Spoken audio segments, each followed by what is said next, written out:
मृत्यु एक ऐसा सच है जिसे कोई भी झुठला नहीं सकता।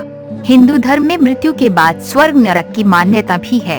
पुराणों के अनुसार जो मनुष्य अच्छे कर्म करता है उसके प्राण हरने देवदूत आते हैं और उसे स्वर्ग ले जाते हैं, जबकि जो मनुष्य जीवन भर बुरे कामों में लगा रहता है उसके प्राण हरने यमदूत आते हैं और उसे नरक में ले जाते हैं। लेकिन उसके पहले उस जीवात्मा को यमलोक ले जाया जाता है, जहाँ यमराज उसके पापों के आधार पर उसे सजा देते हैं।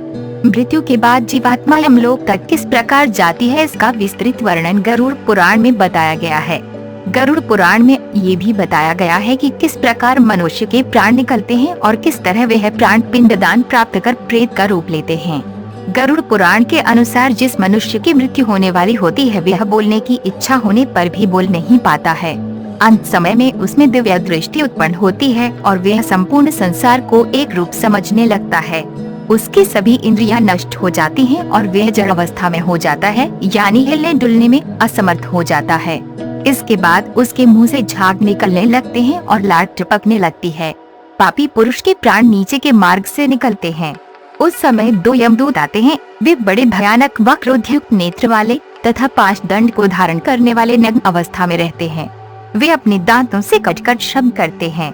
यमदूतों के कौए जैसे काले बाल होते हैं, उनका मुंह टेढ़ा मेढ़ा होता है, नाखून ही उनके शस्त्र होते हैं। ऐसे यमराज के दूतों को देखकर प्राणी भयभीत होकर मलमूत्र त्याग करने लग जाता है। उस समय शरीर से अंगुष्ठ मात्र जीवा शब्द करता हुआ निकलता है, जिसे यमदूत पकड़ लेते हैं। यमराज के दूत उस भोगने वाले शरीर को पकड़कर पाश गले में बांधकर उसी क्षण यमलोक को ले जाते हैं, जैसे राजा के सैनिक दंडनीय प्राणी को पकड़ कर ले जाते हैं। उस पापी जीवात्मा को रास्ते में थकने पर भी यमराज के दूत भयभीत करते हैं और उसको नरक के दुख को बार बार सुनाते हैं। यमदूतों की ऐसी भयानक बातें सुनकर पापात्मा जोर जोर से रोने लगती है, किंतु यमदूत उस पर बिल्कुल भी दया नहीं करते हैं। इसके बाद वह अंगूठे के बराबर भोगने वाला शरीर यमदूतों से डरता और कांपता हुआ कुत्तों के काटने से दुखी हो अपने किए हुए पापों को याद करते हुए चलता है। आग की तरह गर्म हवा तथा गर्म बालू पर वह जीव चल नहीं पाता है और वह भूख प्यास से भी व्याकुल हो उठता है। तब यमदूत उसकी पीठ पर चाबुक मारते हुए उसे आगे ले जाते हैं। वह जीव जगह जगह गिरता है और बेहोश हो जाता है और फिर उठकर चलने लगता है। इस प्रकार यमदूत उस पापी को अंधकारूप मार्ग से यमलोक ले जाते हैं। गरुड़ पुराण के अनुसार यमलोक 99,000 योजन वैदिक काल की लंबाई मापने की इकाई है। 1 योजन बराबर होता है 4 कोस यानी 13 से 16 किलोमीटर है। वहाँ पापी जीव को 2-3 मुहूर्त में ले जाते हैं। इसके बाद यमदूत उसके भयानक नरक यातना दिलाते हैं। इससे वो जीवात्मा यम तथा यम की यातना देखकर कुछ देर में ही यमराज की आज्ञा से यमदूतों द्वारा आकाश मार्ग से पुनः अपने घर को आती है। घर में आकर वे जीवात्मा अपने शरीर में पुनः प्रवेश करने की इच्छा करती है, परंतु यमदूत के पाश बंधन से वे मुक्त नहीं हो पाती और भूख प्यास के कारण रोती है। पुत्र आदि जो पिंड और अंत समय में दान करते हैं उससे भी प्राणी की तृप्ति नहीं होती, क्योंकि पापी पुरुषों को दान श्रद्धांजलि द्वारा तृप्ति नहीं मिलती। इस प्रकार भूख प्यास से युक्त होकर वह जीव यमलोक को जाता है। इसके बाद जिन पापात्मा के पुत्र आदि पिंडदान नहीं देते हैं तो वे प्रेत रूप हो जाती हैं और लंबे समय तक निर्जन वन में दुखी होकर घूमती रहती है।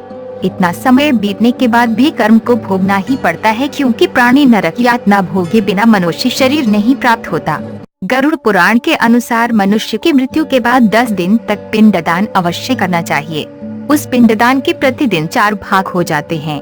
उसमें 2 भाग तो पंचमहाभूत देह की पुष्टि देने वाले होते हैं, तीसरा भाग यमदूत का होता है तथा चौथा भाग प्रेत खाता है।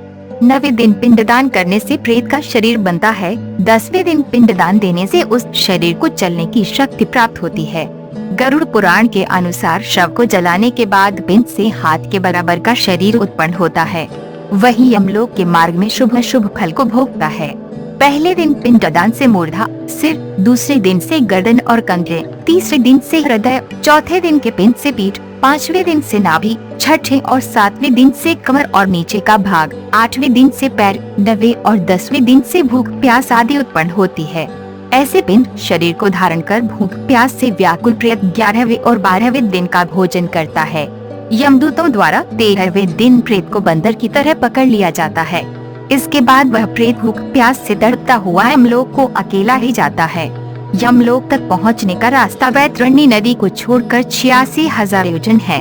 उस मार्ग पर प्रेत प्रतिदिन 200 योजन चलता है। इस प्रकार वह 47 दिन लगातार चलकर यमलोक पहुंचता है। इस प्रकार मार्ग में 16 पुरियों को पार कर पापी जीव यमराज के घर जाता है।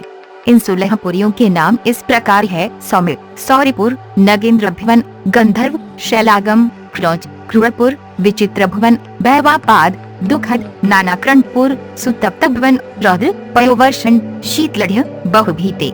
इन 16 पुरियों को पार करने के बाद आगे यमराजपुरी आती है। पापी प्राणी यम पाश में बंधे हुए मार्ग में हाहाकार करते हुए अपने घर को छोड़कर यमराजपुरी को जाते हैं।